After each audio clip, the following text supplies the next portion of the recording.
Oke teman-teman, pada video kali ini saya akan mencoba sebuah amplifier yang dimana amplifier tersebut saya membelinya melalui online shop.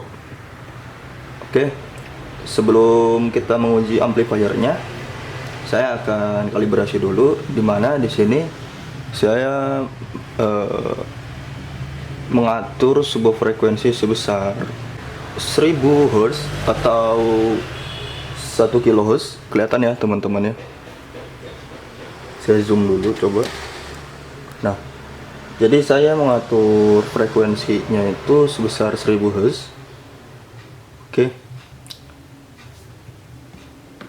Dimana saya menggunakan output generator dari osiloskopnya ya. Sebenarnya kalau mau yang lebih bagus, kita punya generator sinyal ya teman-teman. Kalau seumpama saya punya generator sinyal pun itu lebih benar-benar enak banget karena bisa kita atur melalui perangkat tersebut gitu. Oke, ini saya cabut, saya ganti ke input dan output pada amplifier. Untuk DC-in-nya, DC-in yang amplifier saya gunakan, saya menggunakan tegangan sebesar 5 volt. Sebenarnya saya punya power supply, cuman power supply saya udah mulai error ya teman-teman ya, mungkin harus diganti gitu ya. Dan saya akalin gitu ya menggunakan sebuah Arduino.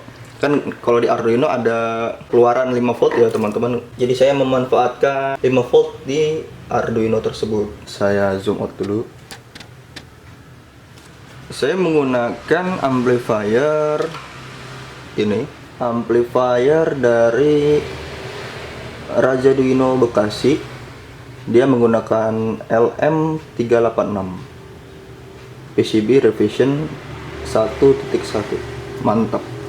Oke, kita menggunakan amplifier ini ya. Kita coba pada DC-in nya, kita pasangkan output generator sinyalnya ya, maksudnya dari si osiloskopnya. Pastikan jangan tersentuh atau tersort ya, nanti tidak maksimal hasilnya atau terjadi error.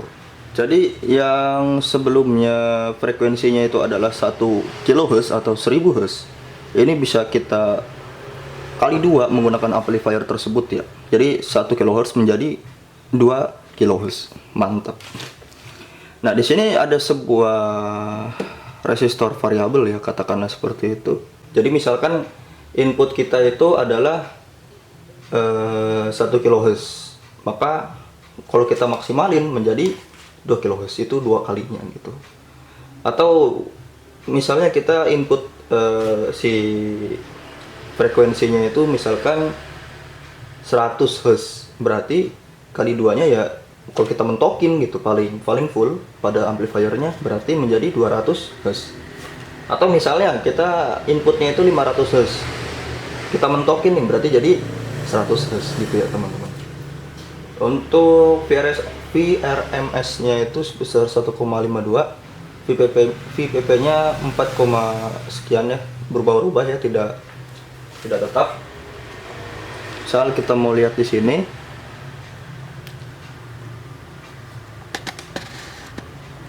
oke, hasil yang didapatkan seperti ini mulai dari frekuensinya itu, oh ya frekuensi udah ada. Cycle-nya itu 500 itu microsecond ya teman-teman, microsecond. Vmax-nya 0. Oke, kita balikin lagi aja. Coba kita pencet auto.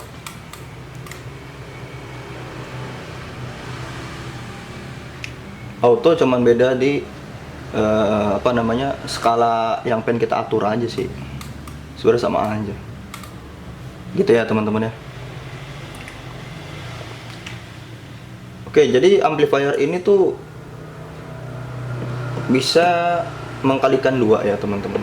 Kita ulangi lagi pembahasannya, tapi bisa juga kita kecilin gitu. Kalau kita kecilin ya 0 gitu, kalau seumpama kita gedein bisa aja gitu. Jadi di sini ada resistor variabelnya, semacam potensionya, tapi kecil gitu, mini.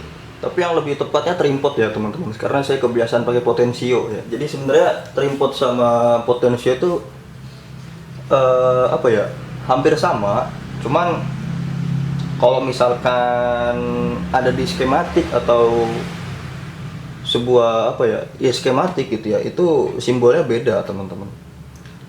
Karena dari simbolnya beda pun secara fisiknya juga beda gitu ya. Jadi ya sebenarnya kalau untuk trimpot dan potensio itu perbedaannya ya secara fisik juga, secara simbol juga beda, dan kemudian tapi pengaplikasiannya itu sama gitu untuk mengubah nilai resistansinya gitu, atau sebut saja resistor variabel gitu, karena bisa kita main-mainkan gitu ya teman-teman. Ini ilmu tambahan aja kepada penonton di rumah atau dimanapun kalian berada nonton video ini ya. Jadi itulah trimpot dan potensio. Tapi saya nggak ada, sebenarnya ada ya, cuman saya nggak tahu taruh di mana untuk si apa namanya, si resistor variabelnya ini. Nah itu ya teman-teman, bisa dilihat trimpot itu yang bisa diputar warna putih sebelah kiri tengah ya, kiri tengah sebelah IC dari LM386. Nah oke, itu adalah trimpot. Jadi fungsi kerja trimpot tuh hampir sama kayak, bukan hampir sama, emang sama kayak potensio gitu, cuman trimpot dan potensio itu beda secara fisik dan beda secara simbol.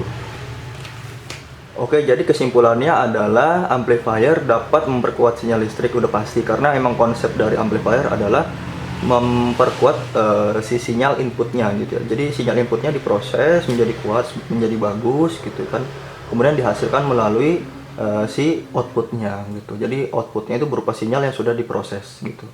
Amplifier yang kita gunakan itu bisa menghasilkan dua kalinya ya, dua kali dari inputnya gitu, input frekuensi, input sinyalnya gitu. Misalkan seumpama inputnya itu 100 Hz, berarti output keluarannya itu adalah 200 Hz.